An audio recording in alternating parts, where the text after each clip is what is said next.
ಒಂದು ಇಂಜೆಕ್ಷನ್ ಶಿಫಾಲಿ ಸಾವಿಗೆ ಕಾರಣವಾಯ್ತಾ? ಆ ತಪ್ಪು ಮಾಡದಿದ್ರೆ ಬದುಕುಳಿತಿದ್ರ ಶಿಫಾಲಿ? ಸಾಯುವ ದಿನ ಬೆಳಿಗ್ಗೆ ಏನಾಯ್ತು? ಆಕೆಯ ರೂಮ್ನಲ್ಲಿ ಸಿಕ್ಕಿದ್ದೇನು? ಕಾಯಿಲೆಯೇ ಇಲ್ಲದ ನಟಿಗೆ ಹಾರ್ಟ್ ಅಟ್ಯಾಕ್. ಬಾಬಾ ಹೇಳಿದ ಗುಟ್ಟು, ಯಂಗ್ ಆಗಿ ಕಾಣೋ ಮೆಡಿಸಿನ್ ಶಿಫಾಲಿ ಸಾವು. ಇದು ಶಿಫಾಲಿ ಬ್ಯೂಟಿ ಸೀಕ್ರೆಟ್ ಅಲ್ಲ, ಡೆತ್ ಸೀಕ್ರೆಟ್. ಎಸ್, ಶಿಫಾಲಿ, ಕಾಂಟಾಲಗ, ತೊಂದರೆ ಇಲ್ಲ ಪಂಕಜ ಸೇರಿದಂತೆ ಜನಪ್ರಿಯ ಹಾಡುಗಳಲ್ಲಿ ಮಸ್ತ್ ಹೆಜ್ಜೆ ಹಾಕಿದ ಬಾಲಿವುಡ್ ಬೆಡಗಿ. ಹಲವು ರಿಯಾಲಿಟಿ ಶೋಗಳಲ್ಲೂ ಕಾಣಿಸಿಕೊಂಡು ಅಪಾರ ಅಭಿಮಾನಿ ಬಳಗ ಹೊಂದಿದ್ದ ನಟಿ ಜಸ್ಟ್ 42. ಇಂತಹ ಯಂಗ್ ನಟಿಗೆ ಹಾರ್ಟ್ ಅಟ್ಯಾಕ್ ಅಂದ್ರೆ ನಂಬೋಕೆ ಸಾಧ್ಯನಾ? ಕಷ್ಟ ಆದ್ರೂ ನಂಬಲೇಬೇಕು.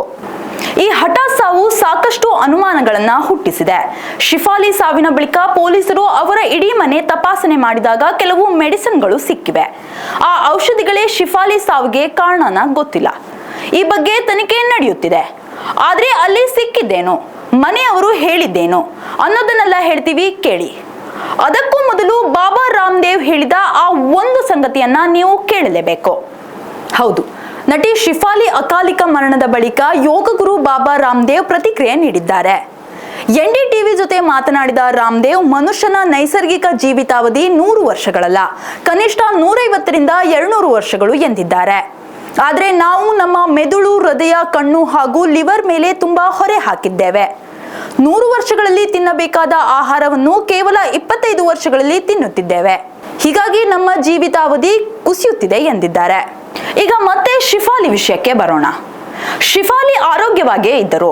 ಹೃದಯ ಸಂಬಂಧಿ ಯಾವ ಕಾಯಿಲೆಯೂ ಆಕೆಗೆ ಇರಲಿಲ್ಲ. ಆದ್ರೆ ಆಕೆ ಆಂಟಿ ಏಜಿಂಗ್ ಟ್ರೀಟ್ಮೆಂಟ್ ತೆಗೆದುಕೊಳ್ಳುತ್ತಿದ್ದರು ಎಂಬ ರಹಸ್ಯ ಗೊತ್ತಾಗಿದೆ.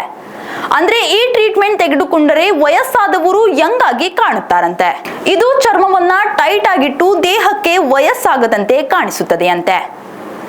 ಅವರು ತೆಗೆದುಕೊಳ್ಳುತ್ತಿದ್ದ ಈ ಟ್ರೀಟ್ಮೆಂಟ್ ಅವರ ಜೀವಕ್ಕೆ ಕುತ್ತು ತಂದಿದೆ ಎನ್ನುವ ಮಾತುಗಳು ಕೇಳಿ ಬರುತ್ತಿದೆ. ಶಿಫಾಲಿ ಮನೆಯಲ್ಲಿ ಪೂಜೆ ಇದ್ದ ಕಾರಣ ಉಪವಾಸ ಮಾಡುತ್ತಿದ್ದರು. ಆದ್ರೆ ಖಾಲಿ ಹೊಟ್ಟೆಯಲ್ಲೇ ಆಂಟಿ ಏಜಿಂಗ್ ಟ್ರೀಟ್ಮೆಂಟ್ ಮಾತ್ರ ಇಂಜೆಕ್ಷನ್ಗಳನ್ನ ತೆಗೆದುಕೊಳ್ಳುತ್ತಿದ್ದರು ಎನ್ನಲಾಗಿದೆ. ಇದು ಶಿಫಾಲಿ ದೇಹದ ಮೇಲೆ ಕೆಟ್ಟ ಪರಿಣಾಮ ಬೀರಿರಬಹುದು ಎನ್ನಲಾಗುತ್ತಿದೆ. ಜೊತೆಗೆ ಇಂಥ ಔಷಧಿಗಳನ್ನ ತೆಗೆದುಕೊಂಡಾಗ BP ಲೋ ಆಗುವ ಸಾಧ್ಯತೆ ಜಾಸ್ತಿ ಇರುತ್ತದೆ ಎನ್ನಲಾಗಿದೆ. ಒಟ್ಟಾರೆ ಶಿಫಾಲಿ ಸಾವು ಆತಂಕಕ್ಕೆ ದೂಡಿರುವುದಂತೂ ಸುಳ್ಳಲ್ಲ. ಆಂಟಿ ಏಜಿಂಗ್ ಟ್ರೀಟ್ಮೆಂಟ್ ನಿಂದಲೇ ಅವರು ಸಾವನ್ನಪ್ಪಿದ್ದಾರಾ? ನಮಗಂತೂ ಗೊತ್ತಿಲ್ಲ. ತನಿಖೆಯಿಂದಷ್ಟೇ ನಿಜ ಹೊರಬರಬೇಕು. ಅಷ್ಟಕ್ಕೂ ಸಾವು ಎನ್ನುವುದು ಯಾರನ್ನೂ ಹೇಳಿ ಕೇಳಿ ಬರುವುದಿಲ್ಲ. ಹಾಗಂತ ಪ್ರಕೃತಿಗೆ ವಿರುದ್ಧವಾಗಿ ನಮ್ಮ ದೇಹವನ್ನು ವಿವಿಧ ಔಷಧಿಗಳಿಂದ ತುಂಬಿಸುವುದಲ್ಲ. ವಯಸ್ಸು ತಡೆಯಲು ಯಾರಿಂದಲೂ ಸಾಧ್ಯವಿಲ್ಲ. ಇದು ಸತ್ಯ.